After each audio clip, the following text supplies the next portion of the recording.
Eccoci in laguna a Venezia in compagnia del fumettista Valerio Eld. Tra le mani un disegno coloratissimo. Qual è il suo significato? Allora, il significato è l'incontro di bambini di diverse parti del mondo e anche attraverso un tipo di imbarcazioni diverse, come potete vedere qui c'è una gondola e altre barche completamente diverse, ma anche per ricordare agli adulti di avere più cura dei piccoli e di ricordarsi di essere stati piccoli anche loro. Volevo ringraziare anche Nadia De Lazzari per questa bellissima iniziativa e mi ha dato questa opportunità di partecipare, spero che ce ne possano essere altre in futuro. Nel retro che Nel cosa... retro c'è la mia caricatura, Puoi girarla, grazie? certo.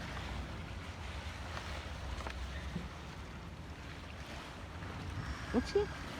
Questo disegno, grazie Valerio, questo disegno colorato a metà andrà a Beirut, lo completerà un collega della Terra dei Cedri. Da Venezia un saluto.